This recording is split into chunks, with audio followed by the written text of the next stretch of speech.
Hello. Hi. Hello. We're live in back. New York. Live from New York. It's Wednesday afternoon. It sets in the city. It's cum in the city. Cum. We love cum. Cum in the city. What's your favorite type? What's my favorite type Yeah. of cum? Yeah. Is that what you meant by that? Yeah. I think I'd have to say regular. What's your favorite type of cum, Bill? That's disgusting, David. I don't answer these types of questions. You ever put cum in your tea? Whoa. Whoa. Whoa. Coin drop. Coin drop. Coin drop. Yeah. You know, I put it in both of our teas. Here's to cum tea. To cum tea? Cum tea. It's To like cum-tea. it's like kimchi. I'm trying to do like Mark Norman, Joe List Tuesdays with stories. Tuesdays with Billy's. I think the formula Wednesdays is just come up with Billy's. stuff that rhymes. Wednesdays with Billy's, Tuesdays Yeah. with Davies, Wednesdays with herpes. Thursdays with her gaze. Her gaze. Her gaze. Because women Her gaze with their eyes. I was thinking her gaze because Also women lesbians. Well, I was actually thinking because women are oftentimes friends with homosexual men. Homosexual men. Wow. Rhymes with Chicken Ben. Den. I knew a Ben, guy named Ben. who is He's actually a has gay. been.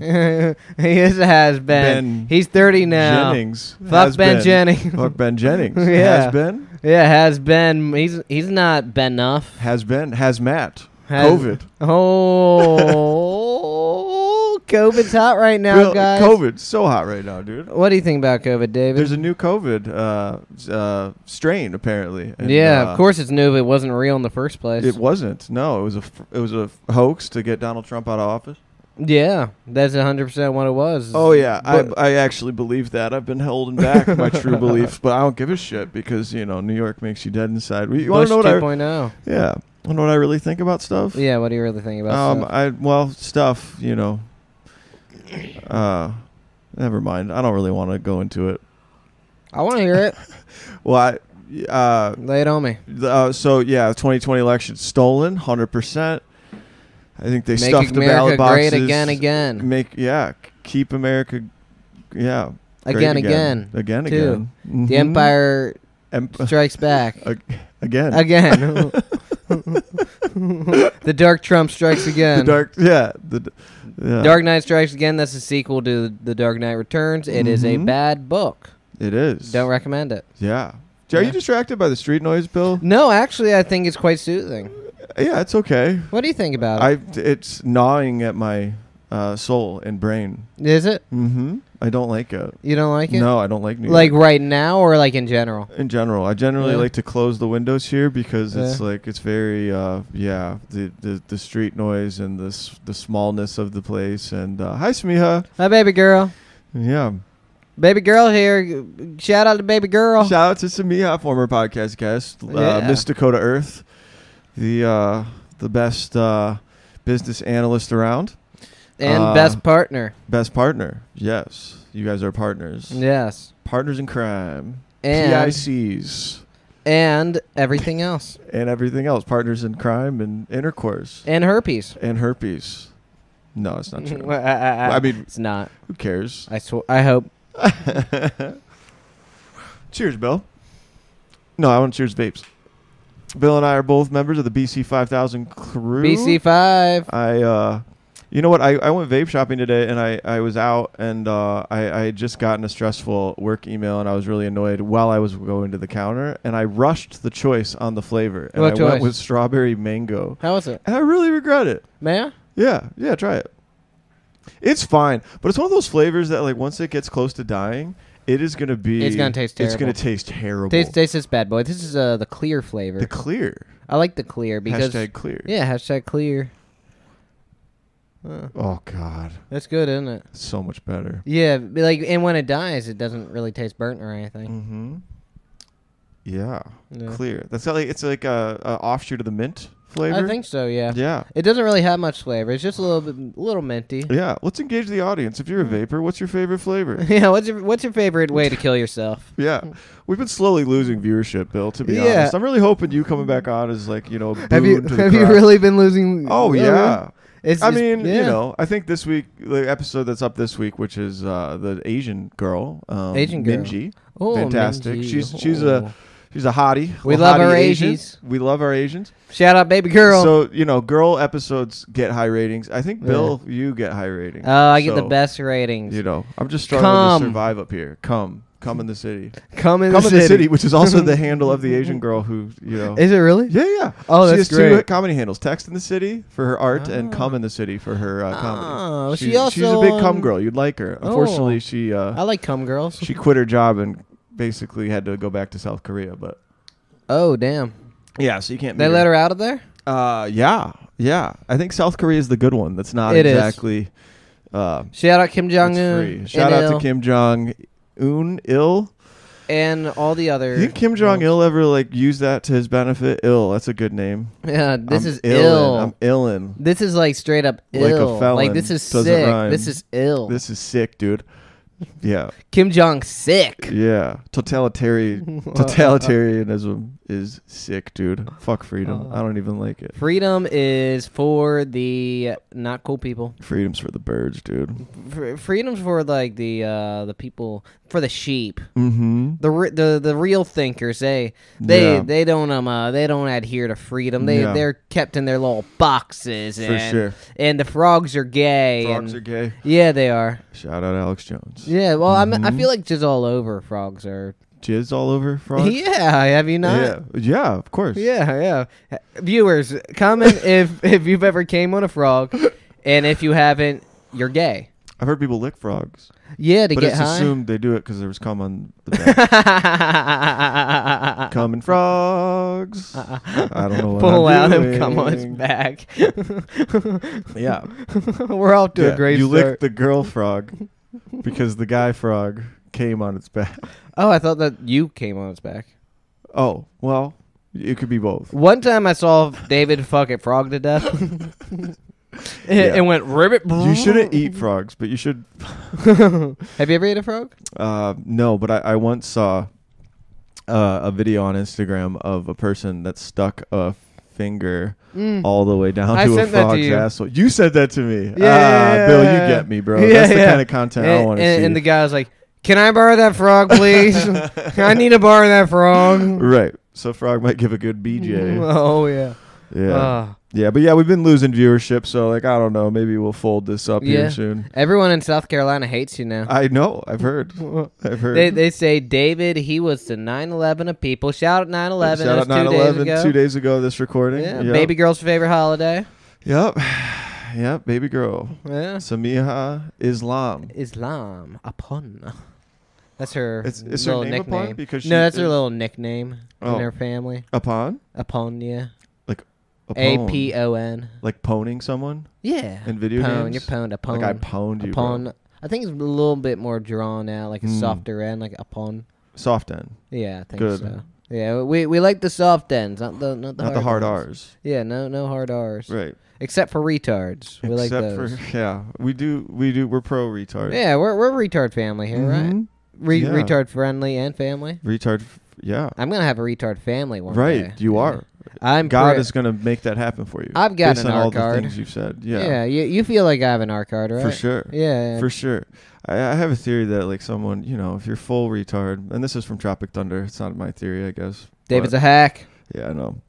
But it's also, I think Robert Downey syndrome in that movie says, call back. Yeah, he says you don't go full retard because it makes you not a good. That's a bad idea as an actor. But Forrest Gump, not full retard. That's the example. He was right on the cusp of being a full retard. Right, but if you're only half retard, it's really a bad position because people will be annoyed with you. Yeah. Because they know you know better. Yeah. You know what I mean? You're just an annoying person. Yeah. So, that's you. Yeah. I'm an annoying person? Yeah. Thank you. Me too. Yeah. Me too. We're both annoying? Right. Do you feel like you got an R card in you? Yeah. Yeah? How much? What kind? What brand? No, I talked to Jason Webb in Asheville, and he said I have aurism. Aurism. It's like, I don't even know if I'm saying it right, but I think it's a version of like autism that's very, like, you're just kind of clueless about things and people. And like he said, I bet you don't understand when girls actually, when girls are into you or when they're not. You can't tell a difference. I feel like every girl's just into you. No, that's nice of you, Bill.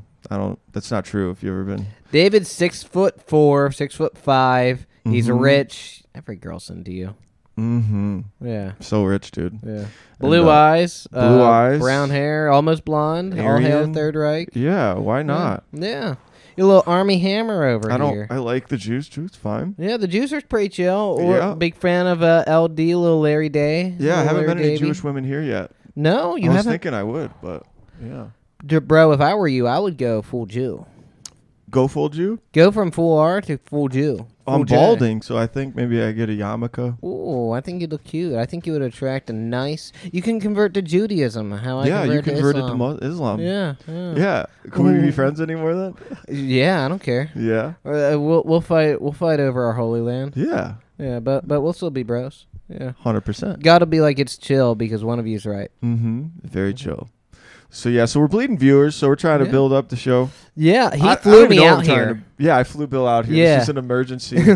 He's like, I'm on my last leg. Fuck. I'm gonna fucking hang myself. I'm gonna hang my. I'm really doing it. Yeah, he's actually gonna kill himself. I'm gonna kill myself. Yeah. If we don't get more sponsors or sponsors, I don't have sponsors. Viewers. If more people don't start watching, I'm gonna.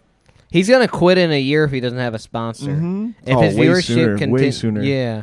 If his viewership keeps going down, he's going to hang himself in like a month. Yeah. So. And that's after the recording. And I don't even not want more after people. I'm kind of looking forward to that. Yeah, you're know kind of Like, it's not like I'm asking people to watch. Would I kind you be disappointed if more people. You I want out. You want out? Then why are you still doing it? Why are you still doing it if you want out? Just to do something. Yeah. I mean, what else are we gonna do?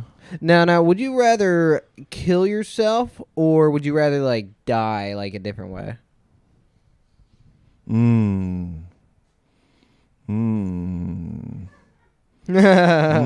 it me laughing at the other? I don't know. Suicide Awareness Month. We're creating awareness by joking about it. Have you ever met someone who killed themselves? I haven't. It's not real. I don't think I would. No? I don't think I would kill myself. If I'd you rather had die to. another way and kind of not see it Okay, coming. what way would you rather die? Get hit by a train, car, fridge? Fridge? Fridge following you. Would you rather get stuck inside a fridge? Would you maybe like do the whole Indiana Jones 4 thing where he gets inside of a fridge during a nuclear bomb? And, but you would die instead? Yeah. Let's say the fridge did get blasted. You would just be dude, mush that would in there. suck to be inside that fridge. You would be when the fucking nuke went mush. off. Well, first you'd be dead because I it's a feel nuclear like bomb. you're not your skull would kind of bounce around on the inside of it. You probably get knocked unconscious or something. It would also not protect you. And then if you woke up, you'd be real sick. You'd be nauseous. I mean, I don't think there would be a skull in there at that point. Yeah, maybe not. Yeah. What'd you think of Oppenheimer? Oppenheimer. Hated it. You hated it? Why'd you hate it? Hated it. Why'd you hate it? Well, dating this girl, and we're off again kind of now. But she is a composer, and she's very smart. So I took her opinion and adopted it as my own. She hated it. Why'd she hate it? Well, so she's a composer, and she scores music for film, movies, video games. Great girl. She's awesome. No hate towards her, but shout out N-Dog. Shout out N-Dog. That's our name.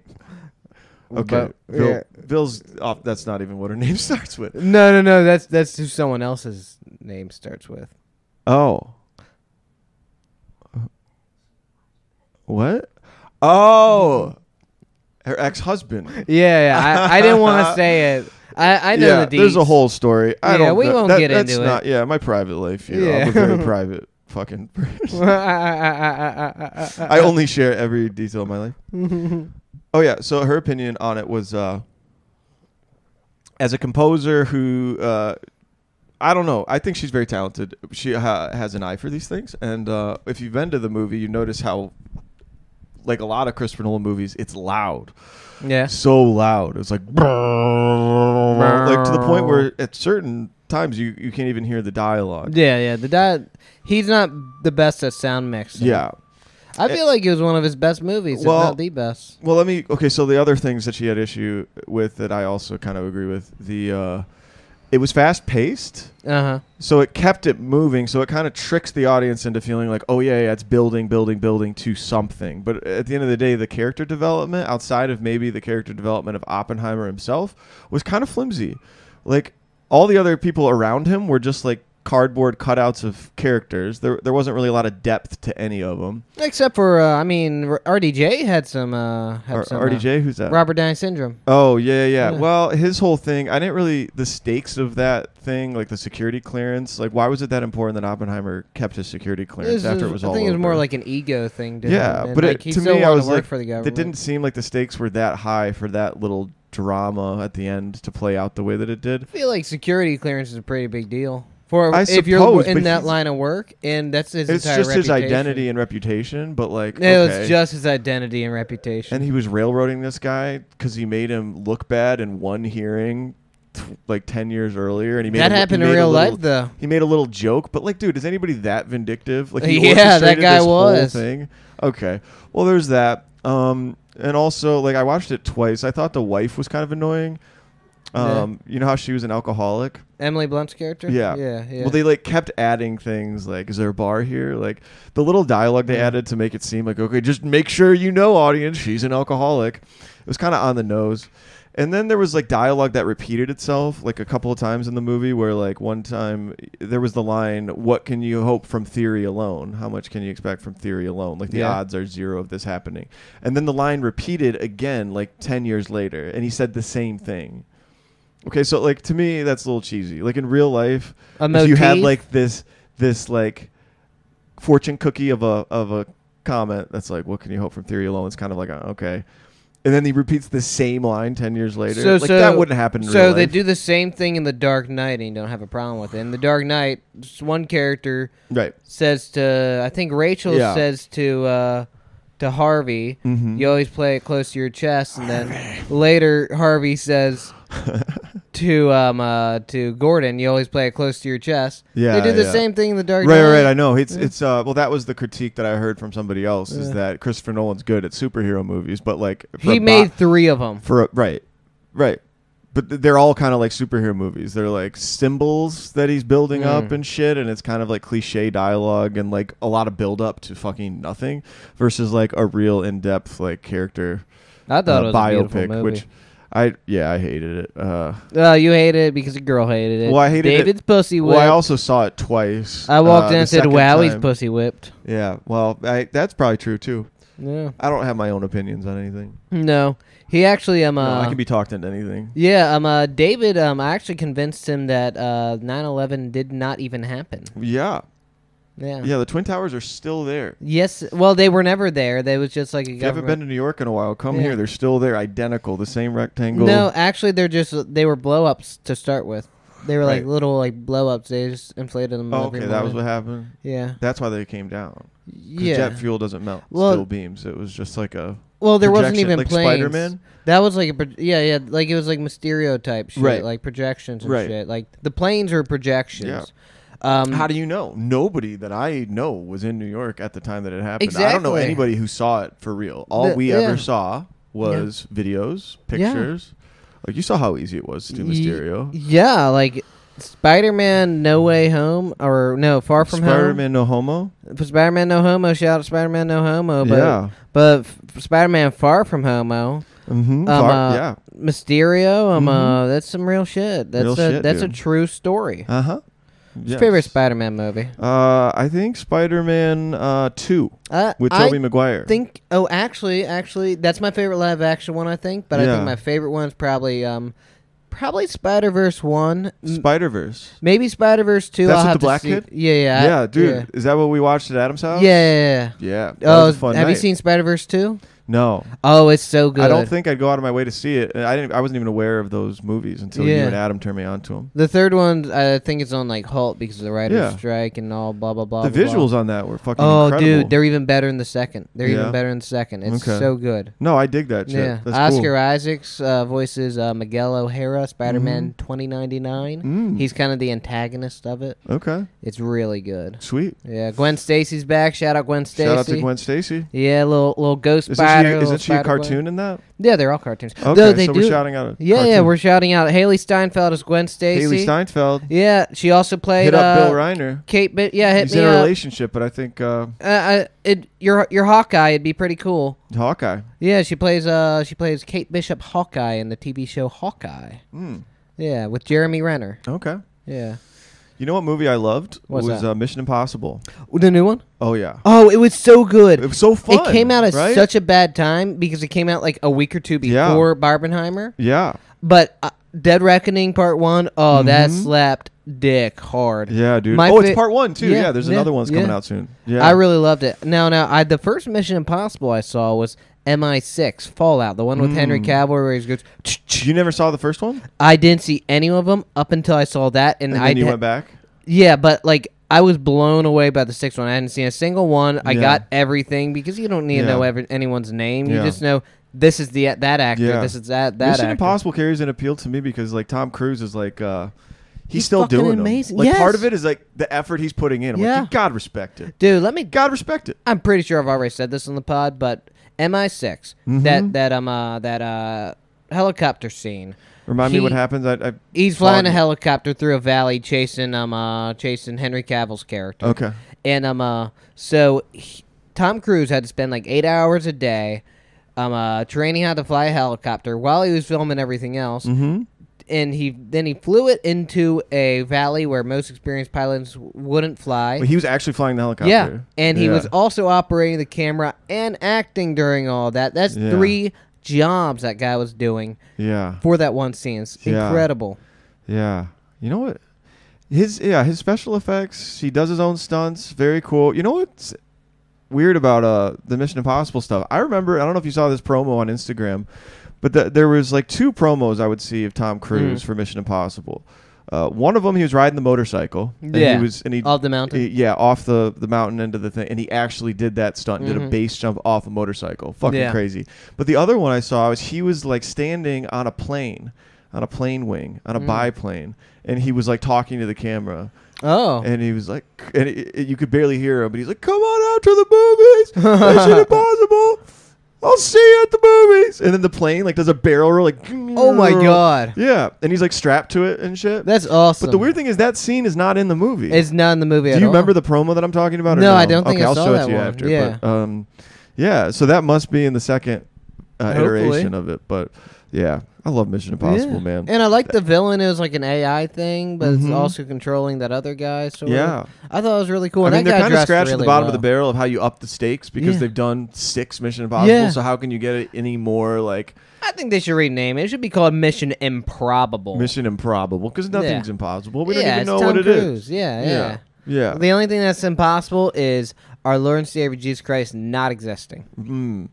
That's impossible. That he doesn't exist. Yeah. So he does. Shout out Lord and Savior Jesus Christ. Yeah. Well, this is a decent segue to, I don't know how deep I want to go into this, but I told you about that podcast I heard the other day about reality being an illusion. The Holland guy, Lex Friedman, something Holland. Yeah, Don, what's Dave? his name? Don? Big fan, David. Yeah, Donald Glover. Actually, Danny Glover. That actually reminds me. Donald Glover. He was the guy in Community, right? Yeah. Okay, so he actually had a little live action cameo in Spider-Verse 2. Oh, did he? Yeah. He played the Prowler like before he's the Prowler. Miles' uncle. He played him in the first Tom Holland movie. Oh, I gotcha. And he just had a little cameo. He wasn't the Prowler yet, but they had him like as a live action Prowler in like a multiverse prison thing. Interesting. Yeah, they had a little cameo of that. I haven't seen it, so I won't be able to. Yeah, and they had Spectacular Spider-Man in there too. Shout out Josh Keaton. Josh Keaton. Josh Keaton, great Spider-Man. Okay. I remember the guy's name. His name is Donald Hoffman. Hoffman. The interview is Donald Hoffman and Lex Friedman, if you want to look it up. and it's called The Case Against Reality, How Evolution Hid the Truth from Our Eyes. Something like that. But if you Google Lex Friedman, Donald Hoffman, it will come up. And I've come off the ledge a little bit, but this podcast tripped me the F out. He almost killed himself. I almost, yeah.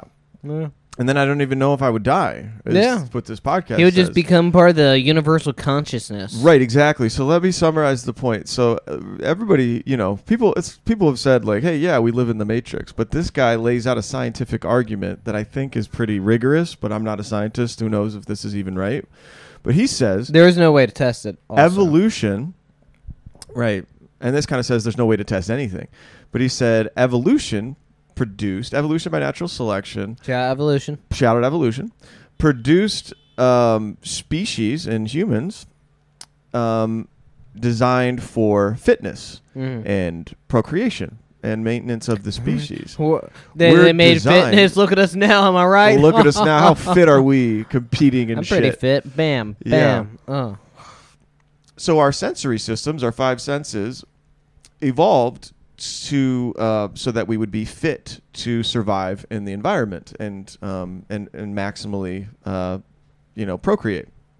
But those systems, shout out procreation. But our senses did not evolve to give us an objective picture of reality. That wasn't really the purpose. So we have a pretty good idea of reality and objects, so we think, but we only evolved to procreate. It wasn't the point to show us how the universe actually is, because the universe is too complicated. If we saw everything, we only see stuff in terms of like tools. We only like, see this is a cup. And, how do we use it? Even in terms of light, we only see like the Roy G. Biv part of the spectrum of light. Like some shrimps can see in infrared. Right. So our 5 senses, we only see what we need to see to survive. And we have tools so that we can see in greater wavelengths, like the Webb telescope, the James Webb telescope. Shout out James Webb telescope. That big gold plate, you know what I mean? Yeah, a little unfoldy boy. Yep. So on big scales and small scales, microscopes, we can see down. Yeah, that can see like infrared and like ultraviolet and shit like that. So the whole point is scientists, like as we've tried to study the material universe, it was assumed that once we'll go down smaller and smaller and smaller, and we'll analyze objects, and then we'll get down to what objects are made of. Then we'll get down to like atoms. Then we'll get down to subatomic particles and quarks and gluons and things. But eventually, we kind of hit a wall, and our 5 senses can only perceive down so far. Yeah.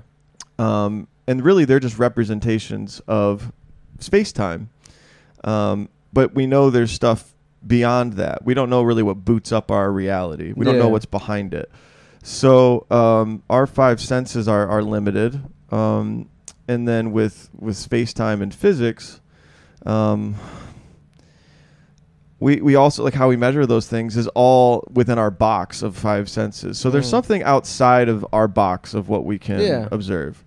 And that basically means that what we think we see and perceive is essentially an interface. It's like looking at a computer screen. I think I told you guys this the other day. It's like looking at a computer screen where we have icons and whatever on our desktop, and we can use a computer. And the more we analyze it, we can zoom in on the computer. We can look at the little pixels. That will be like looking at the atoms and stuff. These representations. But we have no idea what's behind it. Like, we can't look at the microprocessors and the transistors and the voltages and everything that's going on inside of the computer. Yeah. Like Zoolander, inside the computer. Shout out Blue Steel. So, we can't see everything. There's more than meets the eye. And in fact, reality is our perceptions. Yeah. We project our own reality. Yeah, you know what? Like, when you look at stuff, you don't form... Like, as soon as you look away, your eyes, your mind, the world doesn't exist behind you now. Trashes it. Yeah, trash. You're trash. And then you look again. Yeah, it's trash because you can't hold all of that in your mind perpetually. So I look at you. I'm generating an image of Bill. Yeah. And then when I look away, Bill's not there. I don't exist no more. My feet might, but I hear you. Can you see my feet? I can see your feet. Yeah, my feet are real, guys. Feet? Yeah. Shout out to David and I matching today. White shirts, gray shorts. Yeah. Now, we didn't match the socks. He has black socks. I have white socks. Yeah. I do like Pair of Thieves, though. It's the Target brand. Yeah. They got good no-shows. I wear these with sneakies so you can't see my little socky No-shows are classy. I like them. I like them a lot. I can wear them with a loafer. Feels nice. Just to complete the point, we don't know shit. Yeah. You want to know what that makes me kind of think of? It's like if a being exists in like a higher dimension, like the fourth or the fifth dimension. Those are dimensions we can't even perceive. Like just how a creature in the second dimension couldn't perceive a 3D world. So like we wouldn't even have any interactions with them. And it's kind of, I'm sure because all we have is our 4 dimensions in space-time. That's our box. Or 3 dimensions in the dimension of time. 3 dimensions plus the dimension of time. Yeah. Yes. But so we're in that box. Yeah, but we can't access and we're a part time. of that box. We can only access time in a linear scale, whereas a 4th dimensional being could, if time is that 4th spatial dimension, then they could access time in a non-linear path. Right. Well, what is time even? It's interwoven with space. We measure it by the movement of planetary bodies. I mean, it's more so. You can get. That's how we measure. Yeah, I mean that's how our measurements started. And the around the sun. But like it's not even time's not like time's relative because it's relative to the space. Like they're on like that's why it's called space time because they're so interwoven. Like if you were to put it on a graph like this end being space, this time being time or space and time. Like if you're traveling at like a little like 45-degree angle, that's all normal. But then if you go more in space, you're going less in time. If you go more in time, you're going less in space. See what I'm saying? Right, exactly. Yeah. And that's interstellar shit. Yeah, that's time dilation. And gravity actually causes time dilation as well. You remember that scene in Interstellar where they left they were on that planet for like 7 hours, but for the guy on the spaceship, it was 20 years. Yeah. Yeah, like your what is it? Your feet are younger than your head by like microseconds. Like atomic clocks like orbiting the Earth have to account for that very small difference in time from time dilation. So if you wanted to live longer, you could develop a apparatus where you're constantly head down on the Earth and your head would be younger than your feet. Yeah, if you want to live like a fraction of a second longer, absolutely. Yeah. Although I'm pretty sure all the blood rushing to your head would kill you first. That could be a way to die, David. Yeah. Hang by your ankles. Yeah. Little Batman shit. Like little Michael Keaton Batman shit. Yeah.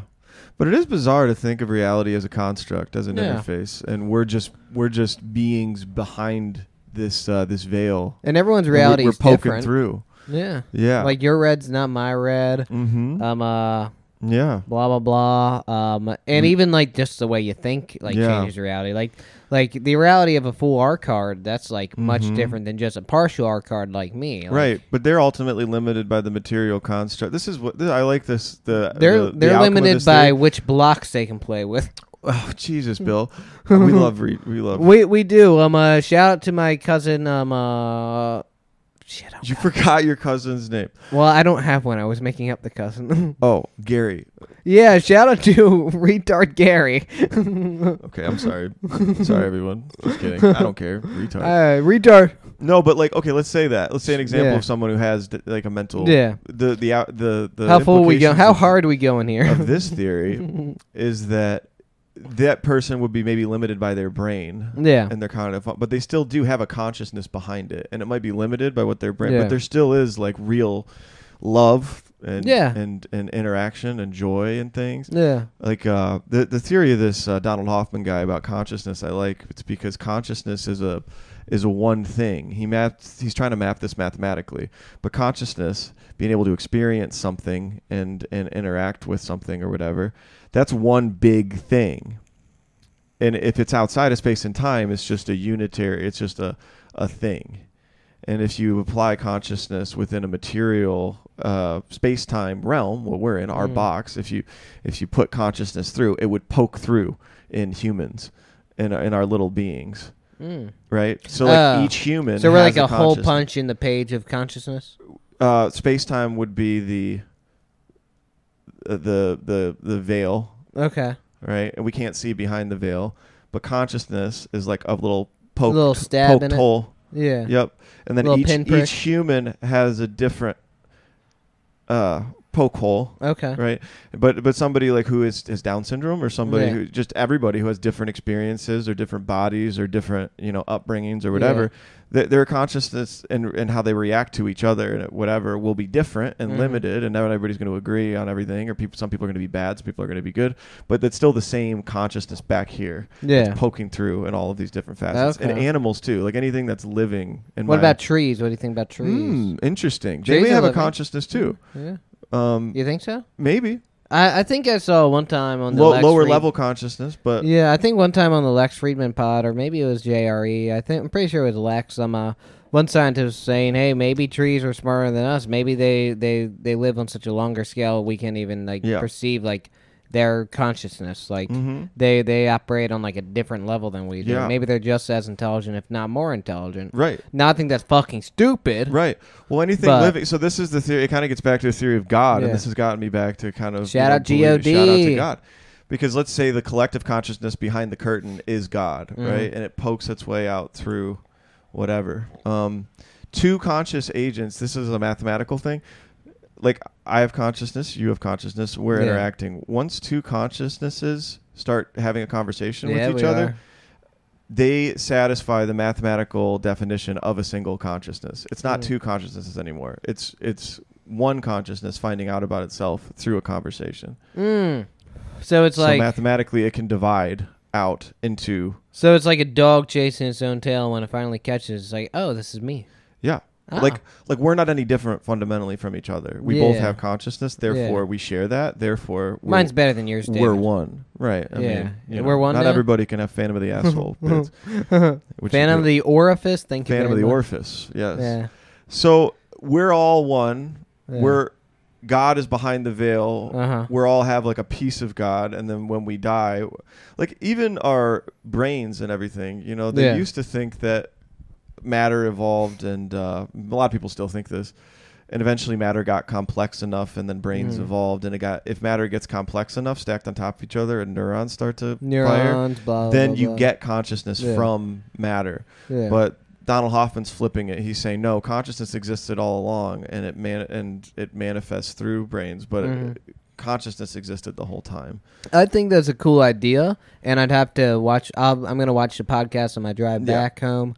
But I think that kind of leans more into the science fiction God type shit. It's more God, whereas it doesn't feel as he's not saying it's God. He's modeling consciousness. Yeah. You would have to make believe that it is God. But it's a God. It's more or less the idea of a supreme being, a creator. Yeah. Well, it starts there. It's like we can't know that the material universe that we're seeing, we can't know it all the way. We're bound by the limits of physics and space time.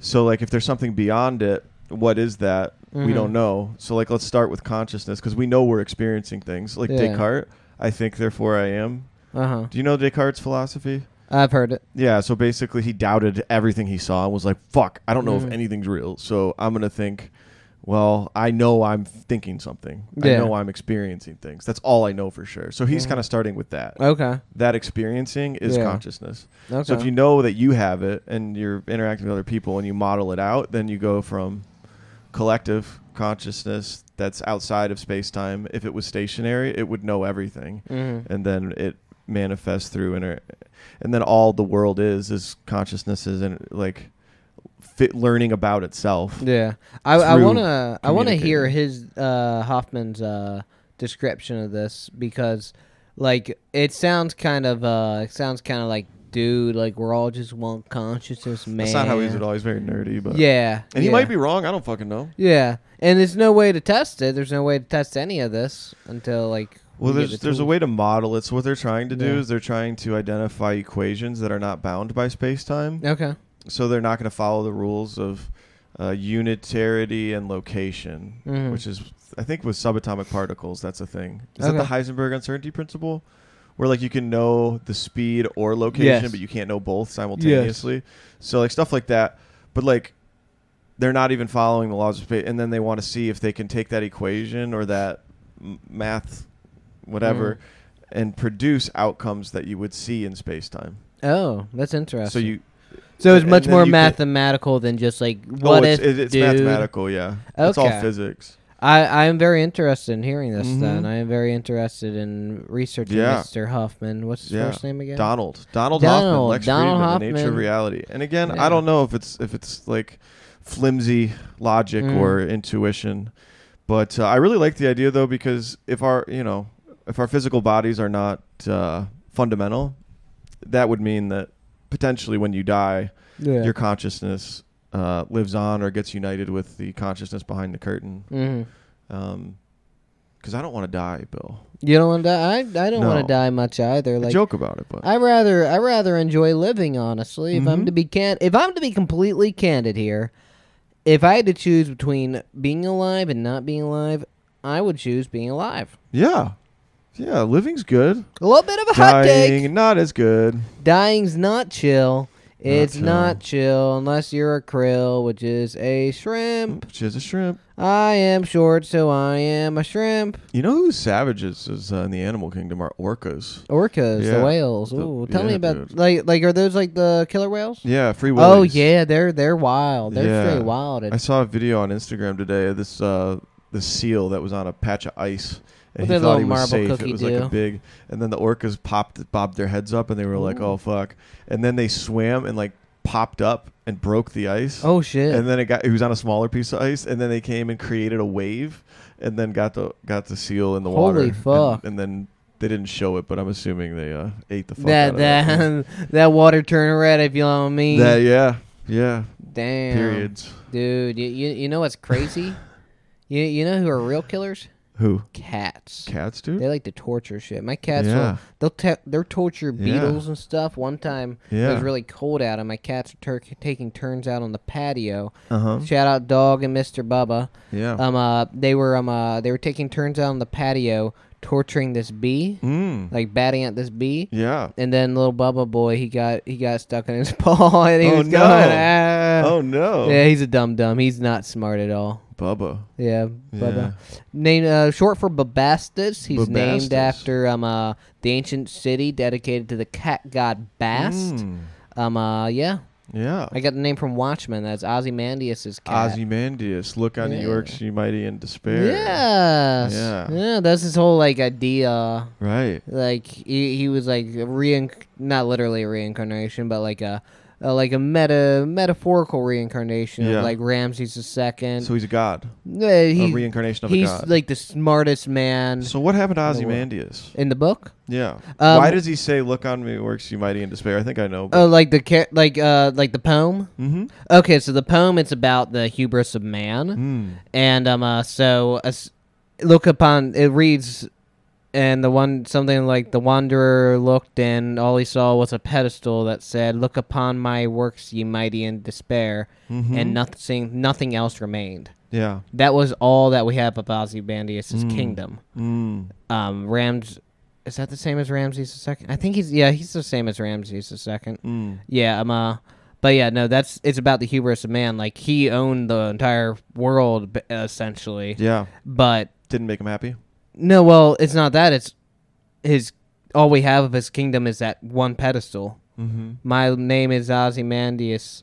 Look, King of Kings. Look upon my works, ye mighty in despair. That's all that we have of his kingdom. Okay. That one pedestal and a couple of other rocks and stuff. But it's about the hubris of man. No matter how big you get now, in 1,000, 2,000 years, it's Nobody's not going to matter. Give a shit. No. Yeah. You're going to be forgotten to time. Right. So what is really important? That's a good. What's really important quality is time Bitcoin. With and Bitcoin. Invest now. Invest now. It's down. It's always down now. It's been down. It's not going back up, but invest. Lose some money. Yeah, because then you'll learn a lesson. That's the important thing. That's why Bitcoin's really valuable, is you'll learn that money's not important. It's not the money that you didn't make. It's the friends you made along the way. Correct. Beautiful. Yeah.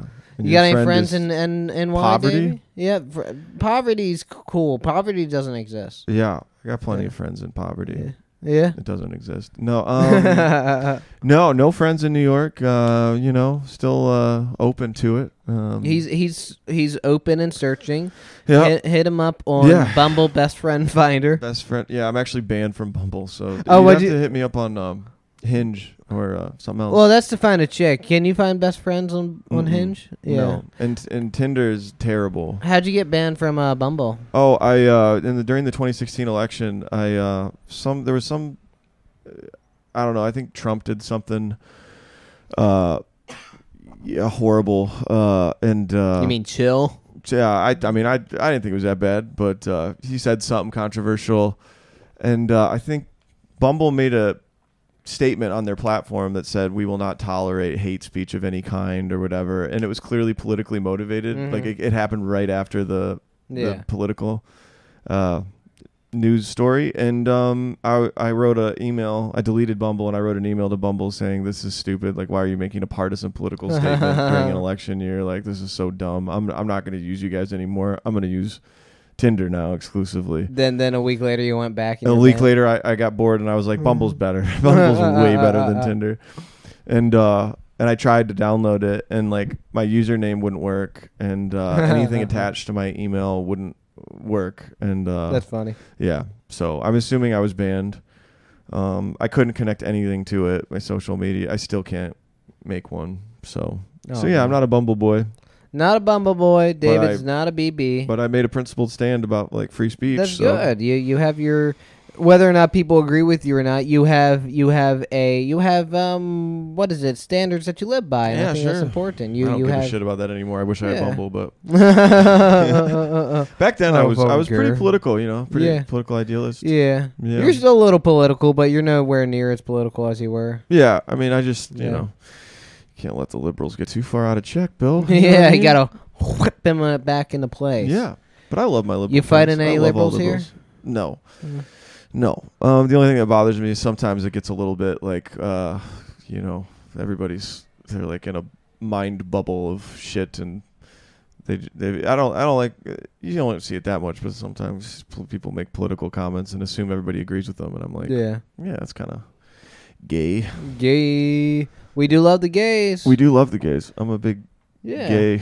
Big gay fanboys over here. Big gay. Yeah. We're big gays here. Big gays. Ben gays. Ben gays. Ben is gay. Ben is gay. Ben has a girlfriend, but she's actually a man. He has a beard. 2 beards. Yes, he does. And I am his hidden beard. 2 beards, 1 Christina. Oh, got her. Christina's. No, I didn't get it. Christina's straight. We're kidding. Actually, I love both of them, but yeah. Yeah, they're pretty chill. Yeah. Ben turned 30 and is really sad about it. But is he? He was, but on his birthday he's pretty fine. He shouldn't be. His body isn't fundamental. His consciousness is. Yeah, Ben, don't you know that, you stupid bitch? Yeah, dude. Ben, how did you not know that? Ben, you stupid bitch. How do you know that your body doesn't matter? Your body doesn't matter. Your matter doesn't matter. Yeah, it's a video game character. You dumb bitch. It's a video game character. Oh, wait. If you don't win the video game, who gives a shit? You just play it. You are your consciousness. Yeah. You're not being in the world. You're the author of the world. Yeah, so you win by connecting with as many consciousnesses as possible. Yeah. So go meet some homeless people. Right. Yeah. Exactly. They have give them a big kiss. Kind of. Yeah. Kind of. Dude, the ones on 6th Street in Austin are wild. Oh, I'm sure, dude. Yeah, they're just like... They fight each other? Or no, honestly, they're not very violent, but they're very talkative. They're very... Well, like... Drugs? Oh, a lot of them. One guy walked right up to us. We were talking to this comic, and this dude walks up to us, and he goes, "Hey, you guys got any money? I'm looking to get fucked up." Oh, my and gosh. I said, "I don't got any cash, but I appreciate the honesty." Yeah. Yeah. Yeah, but there was the honesty. That's the angle there. I bet that's why he thought that was a good line. like the honest. If I had cash, I probably would have given him like a 5 because I just like that honesty. I'd rather that as over like, hey, you got $5? I need a meal. I know you aren't spending that on food. I'm not stupid. Yeah. Yeah. It's speaking of homeless, you and Samihar are visiting. Thank you so much for visiting. Thank you for having us. We started the tone of this interview just being bullshitting, but seriously, appreciate you guys. No, I appreciate it. Really good. I miss you guys a lot. Yeah. What's been your impressions of New York so far? I've been here before, and I think New York's cool. I think that the comedy scene sucks unless you're like the best of the best and you're working at like actual clubs. Mm-hmm. I think it sucks. All the open mics, they're just comics.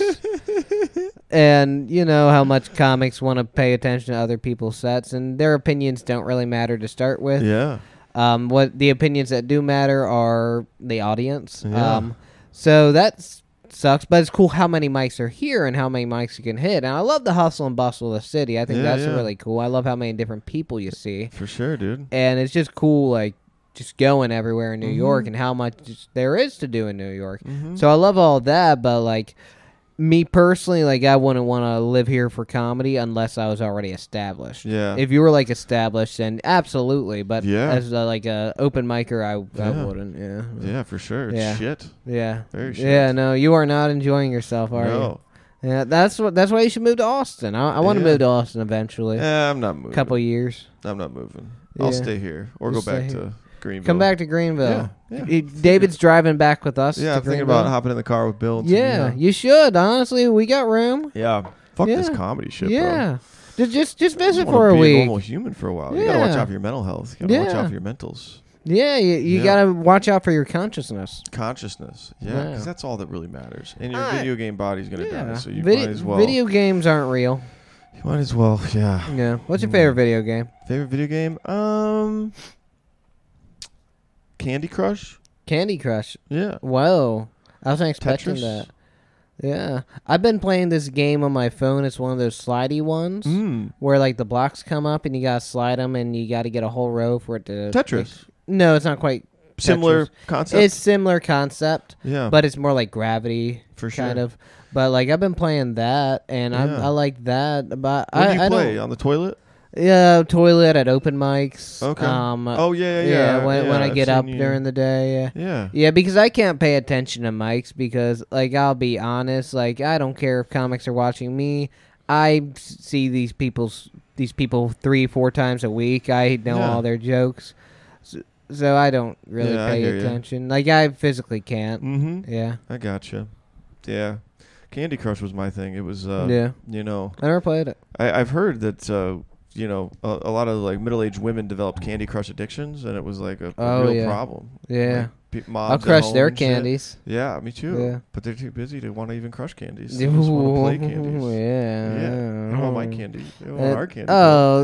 Middle-aged moms love your candy, David. Don't say that about yourself. I think they might, but they're distracted with the Candy Crush. Oh, well, you got 2 jewels right there, buddy. 2 jewels and you got 2 little candies. 2 jewels and a long Tetris piece. Oh. The long ones. Those are rare. Oh, yeah, they are. I mean? They're rare. Yeah, the little... Are they 4x1s or 5x1s? 5x1s. 5x1s. Yeah, the 5x1s. David has a 6x1. I have a... No. He's a 3x1. I think I kind of have like a 2x2. a chode Tetris piece. We talking flaccid or erect? Probably flaccid. You know, like how a baby's dick flaccid looks? doesn't count. Okay. No one cares about flaccid. I mean, I don't even know. And plus, it's malleable. Probably have a good, 2x1. 2x1. Okay, I'm saying 2x. Wow. 2x4. 2x4. Yeah, solid wood. So it's 4 wide and 2 long. 2 long. Whoa, how does that even go in? That's like 2 Coke cans. I can only date women with massively large vaginas. Massively large vaginas. I'm looking for a big vagina gal. Have you ever seen that Curb episode where Jeff's ex-girlfriend has a massive vagina and she hides like the baseball in there or something? Yeah. Like they think Jeff has a small wiener, but it's like, no, big vagina. Big vagina. Yeah. Big vagina. Yeah. Oh, man. Yeah. Who do you prefer, LD or JS? Huh? Larry D or Jerry S? Jerry Seinfeld? Yeah. Oh, LD, no doubt. Me too. I love myself some. He's my role model. Oh yeah. Yeah. He was the creative genius behind it. Oh, absolutely. But I wonder what it takes to get creative genius out of the body. Why don't you have a Larry David thing in here? Well, there's not a lot of Larry David, swag. Yeah. I mean, I got a... You can get a Latte Larry mug or something. That head kind of looks... That's Joe Biden. That's Joe Biden. Joe. I got a Latte Larry mug from when he made the coffee shop in Curb. Oh yeah. Yeah. And he's fighting with Mocha Joe. Yeah. Fuck you, Mocha Joe. Yeah. Or you could just get like a picture of Larry David, put it up. Yeah. Now, if you had your Lego Seinfeld set in here, there is a little tile with Larry David's face on it. Ooh. Yeah. Is it? Yeah, it's on the fridge. I think. Okay. I think it's on the fridge in the apartment. Yeah, I like LD. I wonder though. I followed the Seinfeld story pretty close, and it was like Larry was forced to write the episodes. Yeah. And he really gave a shit because he was like, "Oh, I got to do these episodes." Yeah. He's like, "Oh, that's it. We can't do no more." And there was like a due date on that. Yeah. I'm really curious about this with stand-up and like just making creative shit. Because like you need like a deadline. Yeah. You need like a structure. Oh, yeah. To force you. Because Larry was like a very neurotic guy, and what propelled him to fame was like getting the Seinfeld show, and then he was like, they would say like when Larry found out they had to make 6 episodes, which was the first, or maybe it was like even fewer episodes. I think it was like 6. Had a panic attack. Yeah. And was like, how are we going to do this? Yeah. And Jerry was like, oh man, we'll figure it out. Yeah. It's fine. And they were gold. but Larry out of necessity was like, fuck. Yeah. But like, had he out. not gotten the show and been forced to do it, like he might never have done it. You know what I mean? And then we wouldn't have had Curb. Like, we went like, when's the last time Larry did stand up? Like forever. Yeah, like, Larry's not even a true. Yeah. I mean, like he did stand up, but like that's not like his thing. He's more of like a writer. He's more writer, creator, and actor. Yeah. You know, very funny. Yeah. I think he could be good at stand up, but that wasn't like his main. Yeah. Yeah, but like. The idea of like, okay, let's say you want to take your comedy to the next level. It's almost like, I had a comic tell me this. He was an older guy here in New York, and he started comedy like in his late 30s. Oh, whoa. And recorded his own YouTube special.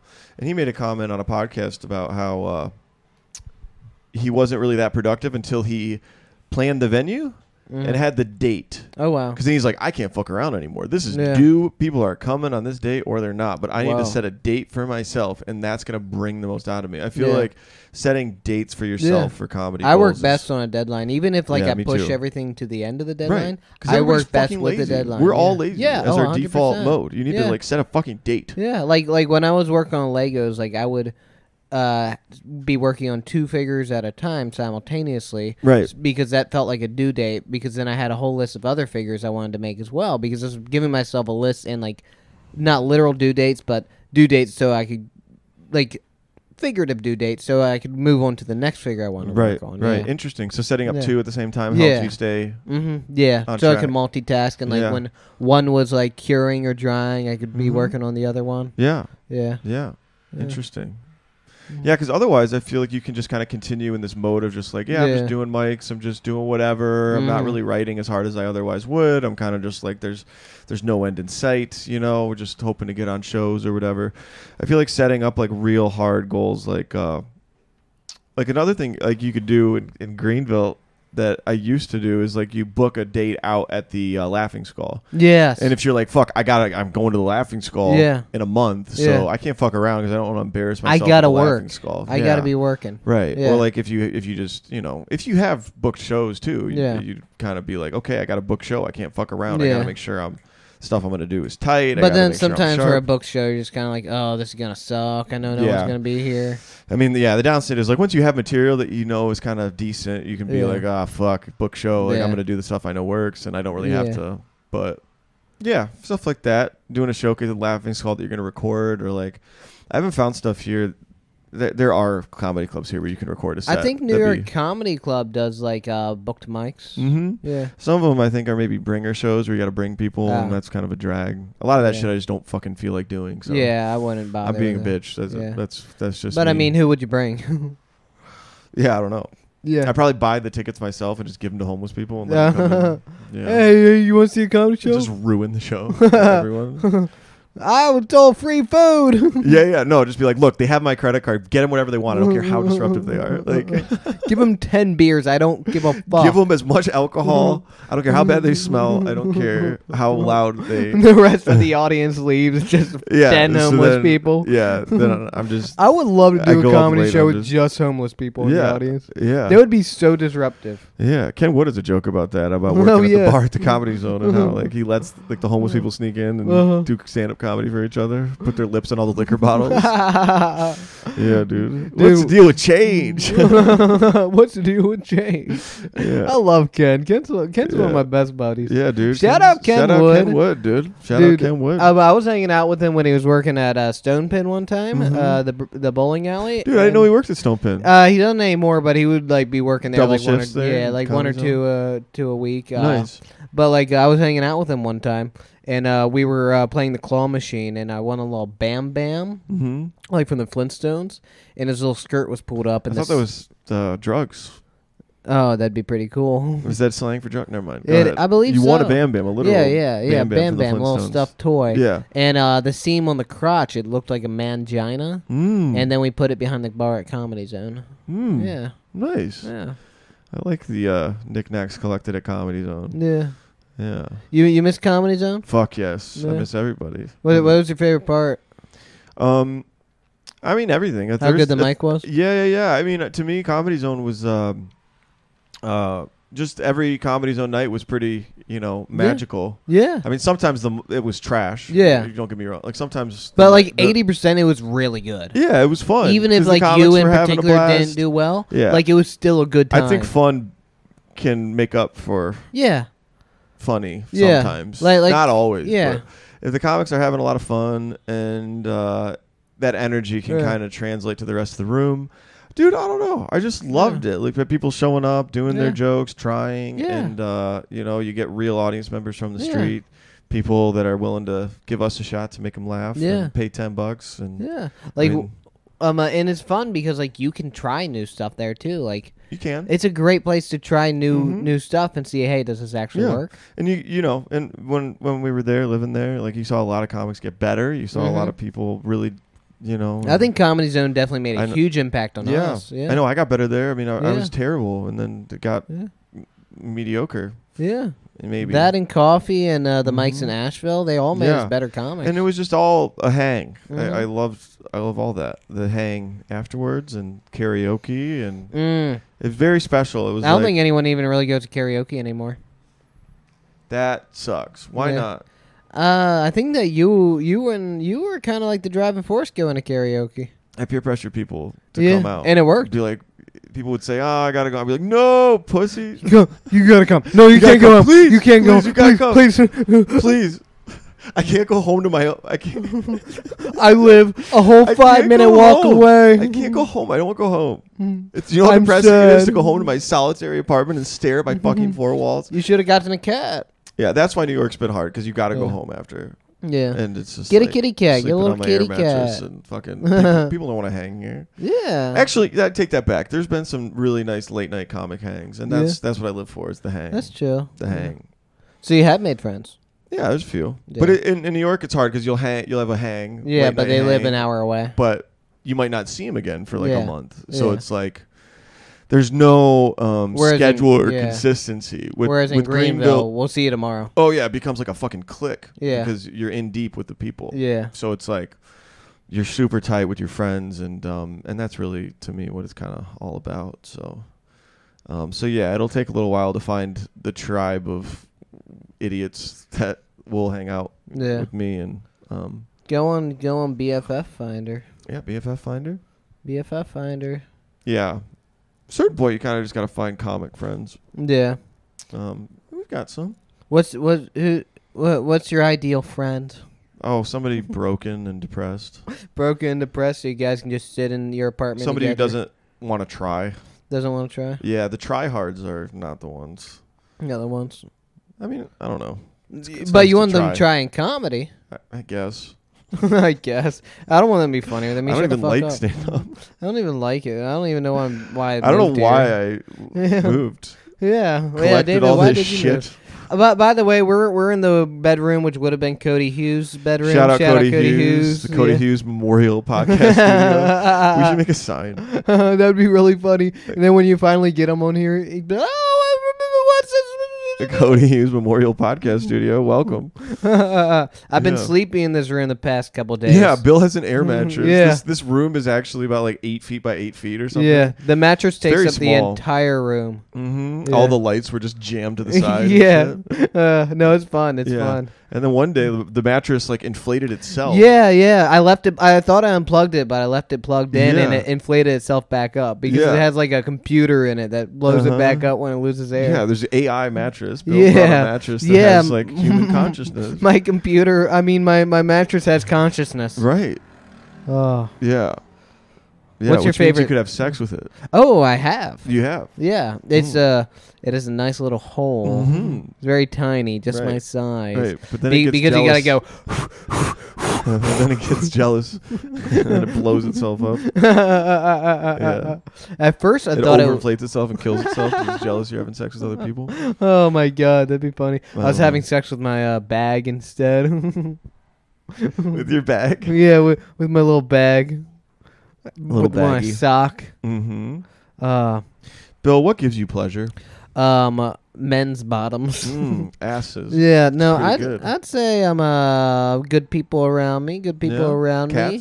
Cats, I love cats. David, you got to get a cat. I think you would like cats. Cats are awesome. I really love cats. Yeah, you like them? Fuck yeah. You should get one. Yeah, there's a girl I was talking to. She had a cat, and I'd go over there, and took a couple of times of being over there, and the cat's gradually like warmed up to me. Oh, that's awesome. And once it wasn't afraid of me anymore, like I would just be sitting by myself. Yeah.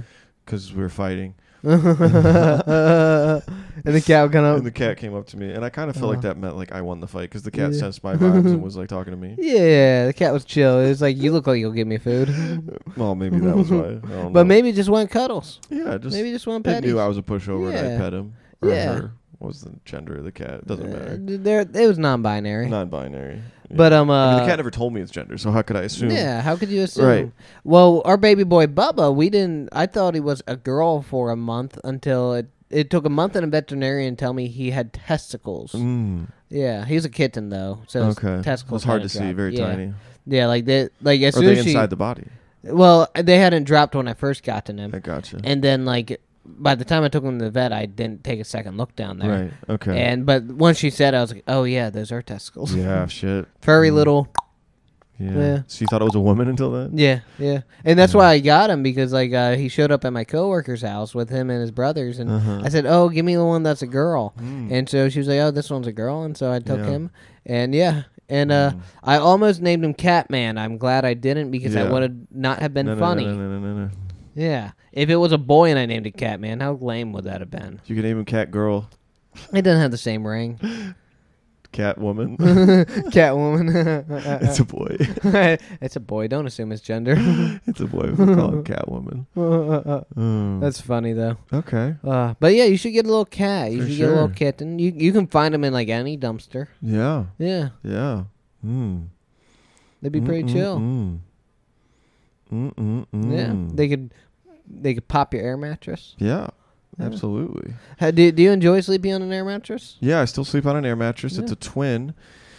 I do, although I didn't ever put sheets on it. I just have a comforter. I noticed. So, like, I don't know how dirty the air mattress is. It's not clean. Right. I don't know how you clean it now. Yeah, you put sheets on it. That's how. Yeah. You keep it from getting dirty. Right, I know, but now that it's dirty, what do I do? Buy a new one. Because you can't clean, because like the surface of the air mattress has like a fuzziness. Yeah, it has like top. a felt. You can't like felt. I can't clean the felt. I can't like. Yeah. I don't know. I think rinse it with dishwater. I think the best solution would be to not sleep on the bare air mattress. Yeah, I've been sleeping on a bare air mattress for 2 months. How do you think? You are an animal, People David. Ask, how's David doing? Fucking terrible. I cleaned David's bathroom today as a thank you for letting us stay here. Think people ask that. Maybe it looks sparkly clean. Yeah, now. Thank you for doing that. That was really nice. Bill cleaned our bathroom. It looks very good. Yeah. Very nice and good. David's a dirty boy. Yeah. Dirty boy. So is Alexis. Oh yeah, you guys are both dirty boys. Yeah. Well, hygiene, not good. This apartment stinks. Does it? No. It doesn't stink? No, mine probably smells worse because I got 4 cats. Well, we get the litter boxes pretty often though. We got like 5 of them. Yeah. We got a lot of cats. A lot of cats. Yeah. They're all very sweet though. Have you seen School for Scoundrels? No, I haven't. Like Ben Stiller plays this guy. He's like this fucking loser, and like, and he gets taken advantage of by Billy Bob Thornton's character, and John Heater, the guy from Napoleon Dynamite. Is that his name? He goes to talk to Ben Stiller's character about like what happened, like how did this guy ruin your life, and he tells him the whole story, and he like took away his, the love of his life and just ruined his life, and John Heater's like. And Ben Stiller's like, and? What the fuck do you mean, and? I live alone with 50 cats. Live alone with 50 cats. That sounds really chill.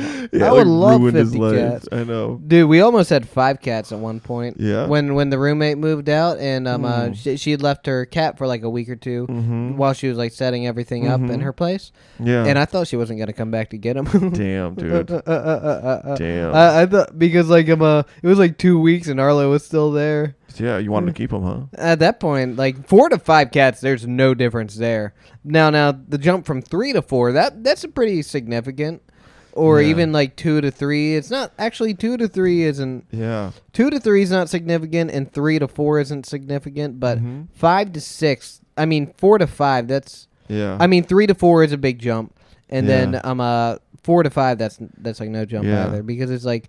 They're eating the same amount, really. Yeah, it's like the opposite of what they say about humans. Because parents are always like, yeah, you know what? 2 to 3, 3 to 4, you think it's not going to be that big of a difference? Like every parent, I feel like, has their own little theory on that. Like, 1 is, manageable. 1 to 2, oh my God. 2 to 3, you think it could get any worse? Oh boy. No. 3 to 4, don't do it. No, 4 sir. to 5, oh my God. 5 to 6. Oh, how many kids do your parents have, David? Triplets.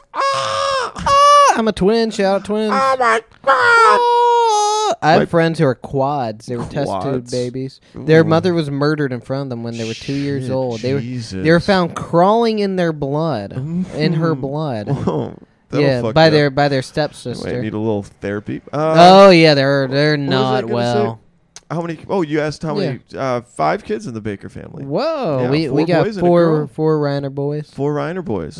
4 boys. This is bad. We're friends. I didn't even know that. Yeah, I didn't. You didn't know mine either. Yeah. So what's your fucking problem, David? We don't talk about our families. I think you met one of my. Did you meet my other brother Joe? Yeah, I think so. You met my twin brother Danny. I vaguely remember a guy that looked kind of like you. That was taller. Long hair or short hair? Long hair. That's Dan. Yeah. I think Joe visited after you had already moved. He visited during a Funny or Fired. Oh, I gotcha. Yeah, I wasn't on the show, but like Funny I was or there. Fired. Yeah. Were you fired or were you funny? Everyone I've been on, I've been fired. Me too. I got fired at the first round. I've been on I got fired on the first round. My last one I did. Yeah. It's because I opened up with my edible complex joke. Do the edible complex joke for the folks at home. I have an edible complex. Every time I eat a weed gummy, I want to fuck my mom. If you got that, you're a fucking nerd. No, if you got that, you're smart. That's like Larry David. Yeah. Because he has smart jokes. He had a joke about the to versus usted form. To? Oh, yeah. You know that? He's like to versus... I'd like to ask permission to the audience to use the to form. To form. Normally I realize you're supposed to use the usted to be respectful, but I think, I feel comfortable. I think I can jump into the to form. How do you feel? That's so stupid. I love it. Caesar, when he got assassinated, Brutus used the...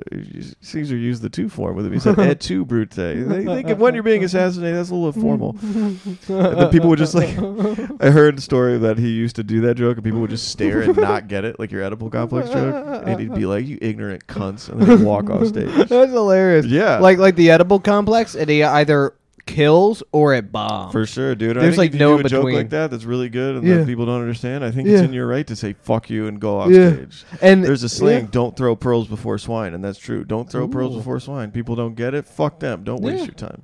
Yeah, that's good. And I opened up with that joke in the 2-minute set part. The handicap round, and the I went first, and the audience didn't understand how the booing system worked yet. And so they started booing at me. It was hilarious. Yeah, that's kind of mean. Yeah, and it was the John Cena mask thing too. So it was you can't even see my expressions too. Yeah. I should have just done the movie. You should just rip the mask off. Be like, fuck this show. I'm telling you a joke. You guys want to hear? You guys are fucking Come pussies. Up here and stop me. You fucking cunts. I'll fight every single one of you. I didn't subscribe to the Funny or Fired rules. Fuck this shit. I turn around. This isn't even a real show. We live in a consciousness. Right. Yeah. This isn't even real. Reality is a simulation. You guys are all sheep. I'm bombing this video game, but I don't give a fuck because I'm gonna fight every one of you. I hate you and I hate my parents. I kind of think God is real now, and God loves me. God loves me, and you guys don't. But you guys are all God. Right. So I don't know what that means. Fuck. But not even true. Yeah. Funny or fired. Yeah. It's a fun time. I like Funny or Fired. Yeah, Tommy Donovan and I got voted out in the first round last time. Oh yeah, I remember. I had to talk to the wall and it just bombed. Yeah. I just was stupid. I did all jokes about what I looked like and nobody could see what I looked like, and I was like, fuck this shit. Like, and then I was getting heckled and I was like, and then Tommy got eliminated, which wasn't fair. Tommy shouldn't have gotten eliminated. No. Yeah, Tommy got dodgeball. So for those of you that don't know, and folks at home, Funny or Fired, it's like different rounds have different like handicaps. Yeah. And one of them is like the audience gets to throw balls at you while you're doing your set. But that person always gets voted off. Not this time. Really? I think Super Dad got it last time, really? and he was having a good time. Super Dad's so funny, dude. He has a good energy to him. He has a good energy. Yeah. Yeah. Very positive. Yeah. Very. He won. He loves on the audience. You know, and the audience loved him back. Yeah. Yeah. But no, yeah, no, it depends how you handle it. Like if you're going along with it, then the audience loves it. But if you're like just like doing your set and you're just like not even playing with the dodgeballs, then they don't like it. Corrado got it on the last one too, and he was playing into it. Like he started throwing them back at people and stuff, and he was like, he was like dodging and stuff. I would eat the balls. Yeah. Oh, that's disgusting. Because those are all over the floor. I'm gonna eat them. Those get wet. Yeah. You were at the first one in Golden Grove. We were both on that. Remember how wet they got? Oh, what was it raining that day? Yeah. Yeah. Oh, I remember. And like the water kind of comes into the building too. Yeah. Funny or Fired. What's your favorite memory of Greenville comedy? Probably so far because you're still in it. Yeah, probably the time that you kissed me. Yeah. No. That was special. Yeah, it was very special. Yeah, he grabbed my little bottom and he picked me up. Yeah. And he gave me a big old smack on my lips. Yeah. Yeah. And then we fucked. Yeah, we fucked hard. We fucked so fucking hard. Fuck. I didn't know how I'd feel about being a bottom, but I liked it. Yeah. Yeah, he had some very fuckable cheeks. Yeah. I tore those up. Come on, Bill. But there was this one mic a couple of weeks ago. It was like right when I found out I was getting laid off, and and like, you know, I just kind of had like I don't give a fuck attitude, and like I just murdered, and it was like mostly new stuff, and it was a really good time. Hell yeah. Yeah. So when you hit bottom, it's really a good. Oh yeah. My bottom. Yeah. It feels good. Yeah, your bottom feels great. Right. When you hit my bottom. And he does not clean in there. No. No, it's stinky, dirty, just how I like it. You know, back when that happened, I didn't clean. I clean now. We have a bidet here. Yeah. It's very nice. Oh, well, we have bidets at our place, too. Yeah. We got one in both bathrooms. And it's awesome. Tight. Like I still use wet wipes, too, just like to be extra clean. But like the bidet gets 90% of it. Yeah. It's nice. You don't even need toilet paper. Yeah, like hardly at all. You can just let it run. Yeah. Like... Yeah. I don't think I even saw any toilet paper here. No. We save money. We're fucking poor here. I mean, you still need toilet paper with the bidet. Yeah. Yeah. Yeah. Still probably do. No, you do. You do, David. I haven't taken a look down there. I should camera. What's your favorite form of cleaning your bottom? Bidet now. Bidet. And they're cheap. They're like $40. You know? Just in the shower. Yeah. I like the bidet. So my method is I bidet, do it full blast, start small, but then full blast. Do that a couple times, like clean out. Yeah. And then I hit it with toilet paper. Usually there's not much of anything on there at all. And then after that, I just clean it with a couple wet wipes, just make sure I got everything. Nice. Yeah, it takes just a couple minutes. I like it. Yeah, it's a good little method. I like it. Yeah. Gotta clean that asshole. Yeah, I want to make sure it's squeaky clean for when David visits. Yes. Yeah, and Ben Jennings. Yeah. The two comic gays. Yeah. Oh, when Ben turned 30, he had he turned on Bo Burnham's Inside Special, and he lined it up so it would turn 12 o'clock when Bo Burnham turned 30. He did? Right at 12 o'clock on Ben's birthday. He calculated it? Yeah. And he knew the moment. Yeah, I got a video of him, and he's just like... He's singing along. Dude, that's cool. No, dude, it was cool, but really funny also. I love Ben. The fact that he will go out of his way to do cool shit like that. Yeah. There's so few people that will go through the trouble of doing like themed parties or things like that. Ben knocks it out of the park. I hope everybody's seen the Inside Special by Bo Burnham, but that song is like really fucking good. Yeah. It's like like it's if you watch it like while you're smoking a little something. It's like trippy. But to go out of your way to figure out, okay, the timestamp of when that clock strikes inside the Netflix special is this, and to know you'd have to start it at exactly like 11:07 or whatever for it to get. I think we were off by a couple seconds, but that's like probably we the coolest 30th birthday party I've ever heard of. Yeah. Plus, he did it Star Wars themed, and I was going to ask you questions about that. For the Friday thing, it was just like a little get together with the boys, and then Saturday was like the actual right. Exactly. Party, so he has multiple parties. For himself, which a little arrogant, but like fuck it. I mean, the year before he had two of the exact same party. He had Roaring 20s. It was a Roaring 20s. Ben's Great Depression. Yeah, and that was offensive to me because he had like his comedy friends, and then he had like his non-comedy friends, and he like, kept them separate, like he's living two lives. But yeah, I like the poster for the 30th birthday special. That was my favorite thing because it had a picture of the Star Wars. And it said, "Middle age strikes my back." Party at the suburb moon of Bendor or something. Ben always gets pissed because I never look at the posters, and I'm always like, "Hey, what time does it start? Where's it at?" Yeah, Ben, and then he gets really pissed at me, and I do it on purpose just to piss him off. Yeah. God. And the posters are really helpful, but like, I'm a piece of shit with that sort of stuff. Yeah, me too, dude. Yeah. When it comes to planning, I'm always like, where do we go again? I don't plan what do I anything. Have to bring? If I'll I'm go to the going on a grocery store trip, before and get I'm some letting, hot wings. Yeah. I let everyone else do the planning, and I just show up. Like on like a vacation, I don't plan fucking shit. I'm up there for the ride. Right. Yeah. Exactly. Yeah, man. Good memories. Yeah. Making me miss everybody. You ever been to Ocean City, Maryland? No. It's a great time. We vacationed there like every year when I was growing up. We visited there on our way up here this time. We visited my parents and my aunt and grandma. They live there? No, they're staying there. So you timed the visit while they were vacationing. Fuck yeah, dude. Yeah, it just worked out. Like my aunt and grandma stay there like 2 months during the summer or something like that. Yeah. And we just stay with some family friends. They have some apartments they used to rent out. They don't rent them out anymore except to like us.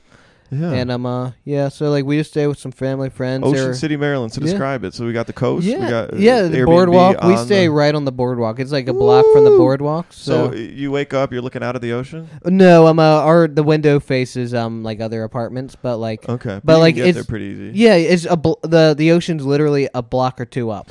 Like it's no walk at all to get to the ocean. That's cool. And the boardwalk's there, and in the morning you can take the bikes. You can rent a bike the entire boardwalk. Oh, that's wholesome. Yeah, you can bike the entire thing in like 20 minutes. Wholesome. It's really nice. Craving and like that. There's a trashy like souvenir shops and and t-shirt shops.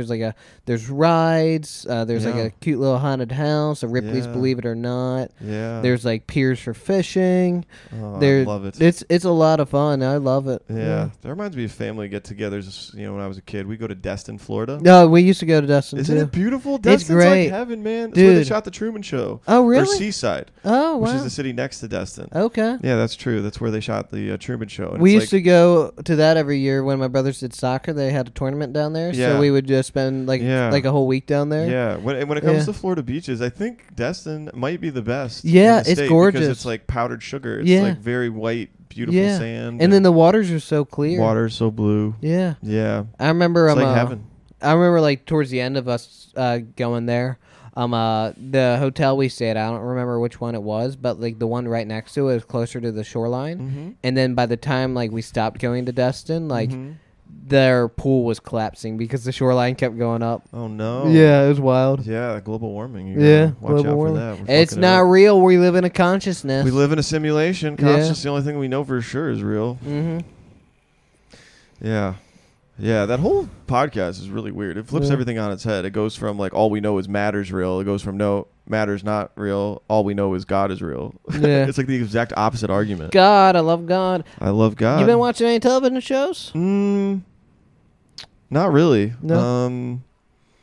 I rewatched Return of the Jedi. No, I rewatched the Star Wars trilogy. Okay. I was watching Lord of the OT? Rings. The OT. The original The original trilogy. Yeah. That's good. That's my Empire's my favorite. Yeah.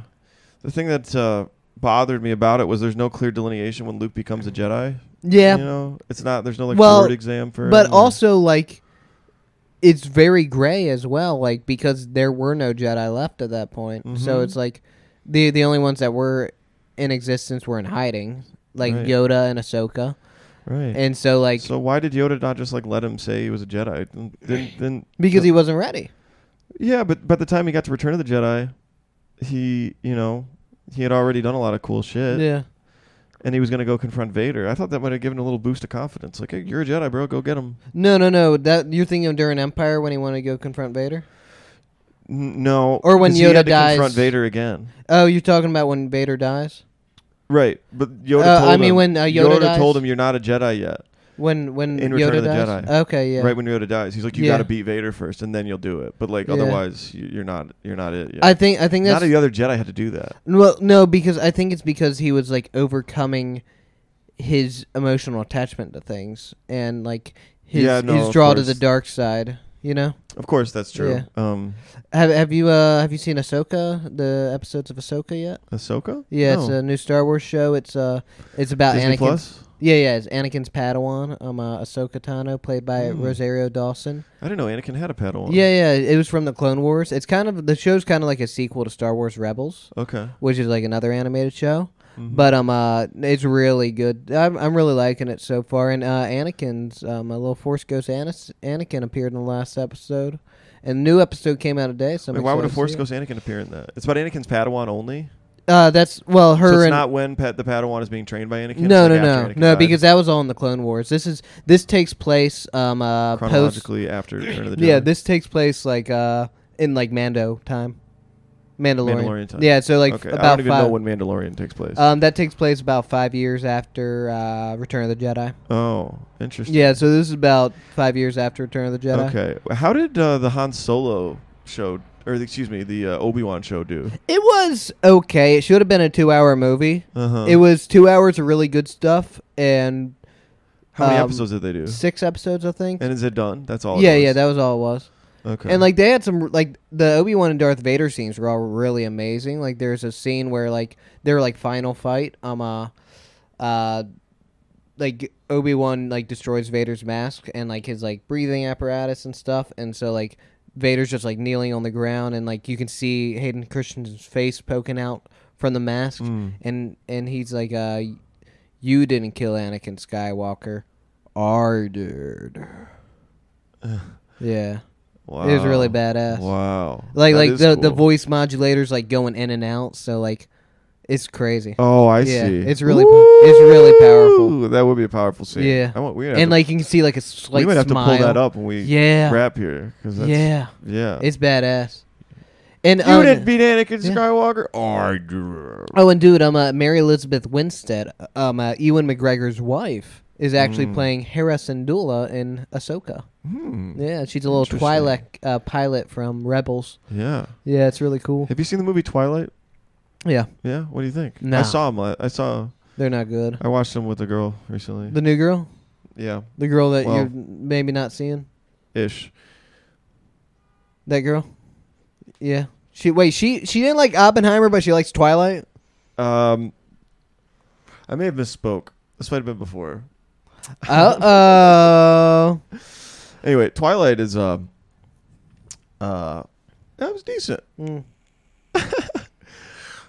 I think I wanted to give it a shot because somebody before said I look like Edward, and I was like so excited. Dude, you're fucking the Batman. You're fucking the Batman. Something in the way, yeah. I'm sewing a Batman cowl, kind of inspired by that right now. Yeah. I'm sewing one out of vinyl. Yeah. Yeah. You know, there's a comic here that he hates the mics.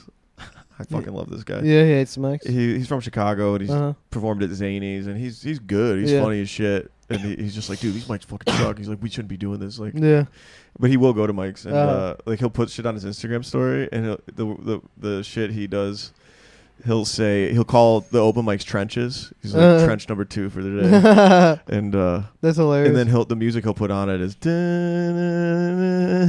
It's just a shot of him with eyeliner on. Yeah, he just doesn't give a fuck. He's just like, yeah, whatever. I like that attitude. I do too. That's I really want to be funny. friends with this guy. Yeah.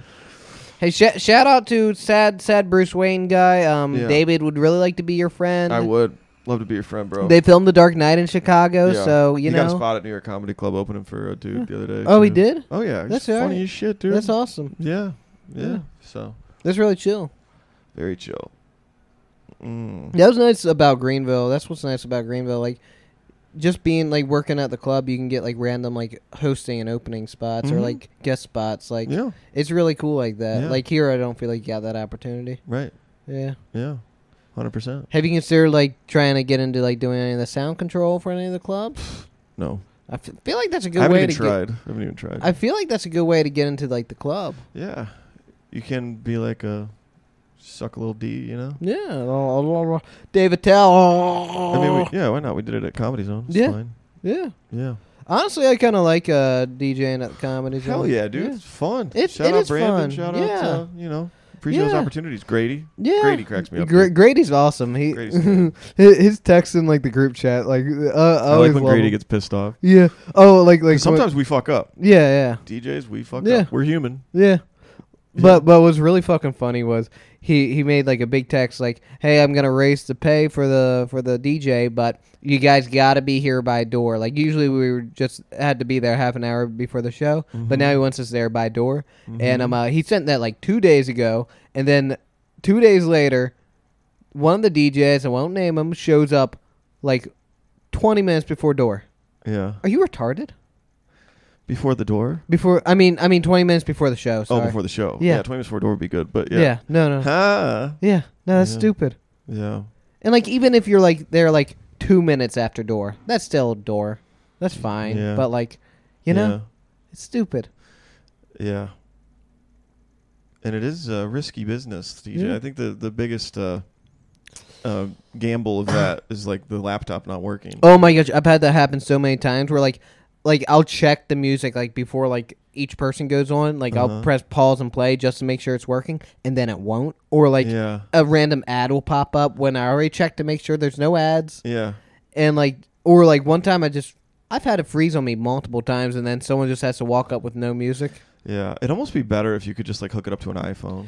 You can. You just need the adapter. You need the adapter for the... because it's a headphone jack. Yeah. Yeah, that would work. Yeah. Because that way, I'm pretty sure it's pretty reliable. You could play Spotify or Apple Music. Yeah.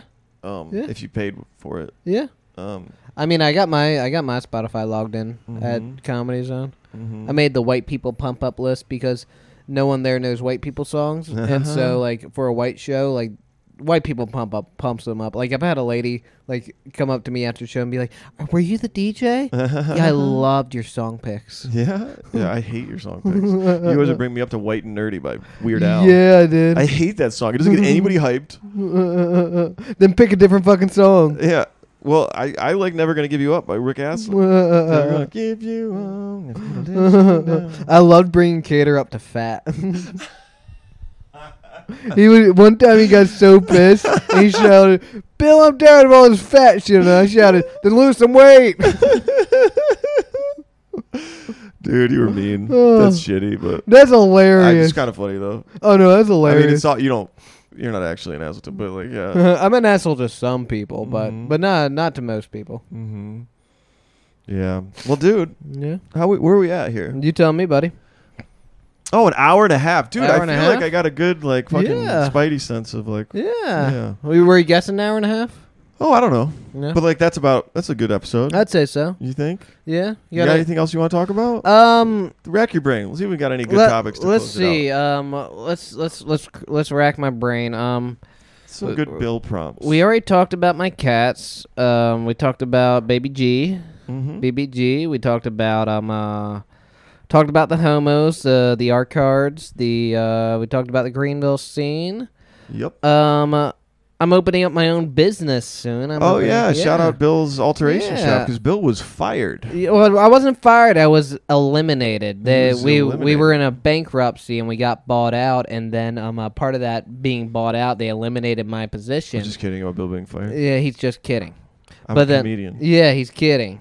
He's a comedian. But then I was offered either a pay cut or a severance. I took the severance, and now I'm opening up my own business. Yeah, so with the severance, you had a little time off, regrouping, starting your own business. Very cool. I'm calling it William Riner Alterations. I'm going to be operating it out of my spare room. Spare room. Yeah, spare room. The cats will not be allowed in that room. All right. Yeah, so if you need alterations done, what kind of stuff do you do? Like if you have people suits, spread bridal, the word. Suits, bridal, casual, costumes, you name it. Formal wear, pageant wear, you name it. So, okay, so guy needs a suit tailored for a job interview. I got you. Do you advertise that your rates are going to be better than maybe They're market rates? Yeah, the market rates. Okay, yeah. but high quality. Yeah, high quality. Yeah, I definitely take my suit to get tailored by Bill. Oh yeah, no, I suits is my because there's background. nothing. Yeah, suits. Like, what's your is suits your specialty? I'd say bridal's more. Bridal? They're both my specialty, honestly. Okay. Like I got started with suits, but so you'll be able to hook up a bride who needs a dress. Oh, absolutely. So you would no, they would have their dress and I would alter it. Oh, alter it. Yeah. Okay, got it. Yeah. So you hook it up. I mean, that's an important thing. Yeah. The tailoring makes the thing. Oh, it absolutely does. Honestly, a tailored suit. Yeah. Fucking. If you got this baggy thing hanging out off you, this trash bag, your sleeves are touching your fingies, you look ridiculous. No girl's gonna want to go after you. No job's gonna want to hire you if you're wearing your homecoming suit. Yeah. And never get a black suit. Never get a black suit. I mean, get I remember the charcoal. time I realized like how important tailoring was. Like, because I came out of school. You know, working a corporate job. I didn't know how to dress. And you go to Joseph A. Bank. My mom's helping me pick shit out. She doesn't know what she's looking at. No offense. Love you, Mom. But it was like baggy shit, pleated shit, baggy sleeves and stuff. And my body size wasn't good anyway. It was like I was big. And it's hard to find stuff that fits well. You're lanky and long. Yeah. Right. So like a slim fit works really well for you. Yeah. Now off the rack it fits decent. But even tailoring makes it better. And I remember the first time I got a suit tailored and I went to a really good master tailor. And it felt like it was painted on. I felt like James fucking Bond, dude. I never liked wearing suits until I got it tailored. It feels good. So people obviously maybe know that, but it makes a don't huge skip on tailoring. difference. I think that's a fucking great business. You are good at it. You love it because you're gay. Yeah, big homo over here. Love cops. Mark Norman. Big gay. My father's gay. I'm gay. My father's gay. Yeah, no, that's cool, man. I'm happy for you. Like, it's bad news to get fired, but not. I'm gonna be my own balls, bitch. Yeah, I didn't. Yeah, that happened to my dad. Yeah, you know, he was laid off, and it was the best thing that ever happened to him. Yeah, no, I'm looking he started forward his to own it. business and made way more money than he would have if he had stayed in his corporate job. Yeah, just crushed it. Yeah.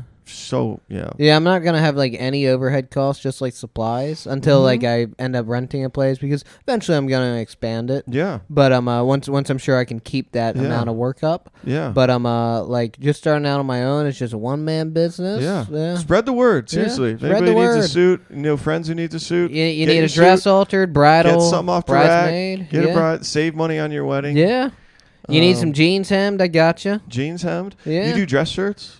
Yeah. Like No, you got a baggy dress shirt. Yeah, you want to take it in a little bit? Yeah. No, that's easy. Fuck yeah, easy. Dude. Yeah. Yeah. I might mail you some dress shirts. Yeah. I don't know if I actually have any. Yeah. I don't want to fake you out, but. Yeah. Alexis can pin you up. Alexis can pin you up. Pin me up? Pin you up. What do you mean? Like pins. Oh, so you wouldn't have to see me in person to know. So I wouldn't have to fly here just to. Oh yeah, I wouldn't want to. Yeah. I'd say maybe I can give you the measurements or whatever. It's easier just like in person. pinning up. But yeah, Alexis. Oh, pinning it. Okay. Yeah. Oh yeah, because Alexis knows how to do that. Yeah. Shout out Alexis, roommate. She was my employee. Yeah. Shout out Madison watching the kitty cats. Yeah, that's right. Yeah. That is right. Yep. All right. Anything else? I think that covers it. You got anything else? Go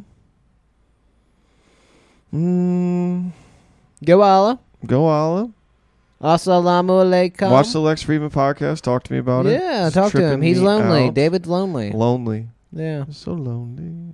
I'm so lonely. Love everybody in Greenville. This is really fun. It was a reminder of like all the Greenville people. Oh, love you, miss you. Wait, I got something. Oh, I was supposed to be the first New York guest on this, but then my flight got canceled. Shout out American, you're a piece of shit. It got canceled. It got canceled. Yeah, the plane had a tumor. It got a big fucking tumor on it. Yeah. But no, American kept canceling our flights, and so Rory beat you. Yeah, fucking Rory. But no, I was supposed to be the first New York pod because this was before Alexis even got here. Oh yeah.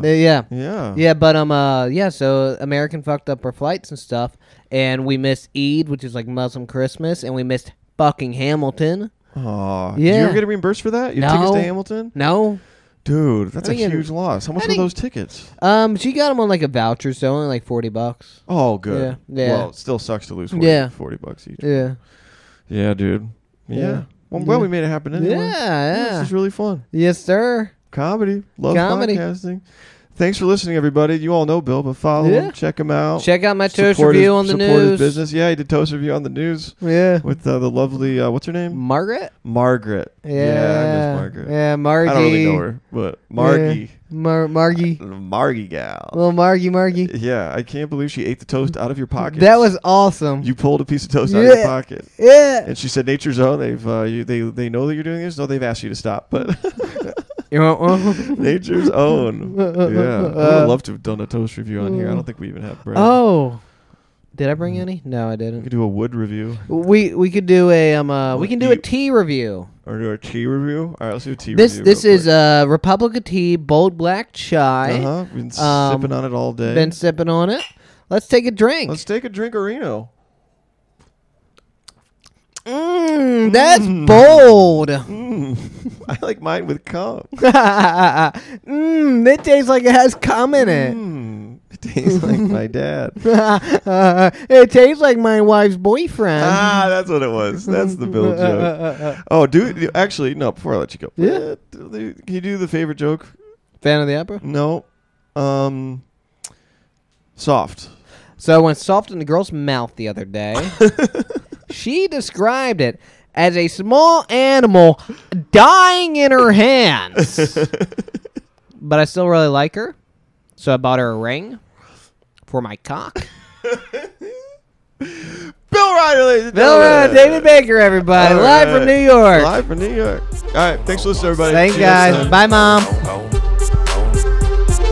Once that deal is done, ain't got no more boats to run. Once that deal is done, ain't got no boats to run. Once that deal is done, ain't got no more boats to run. Once that deal is done.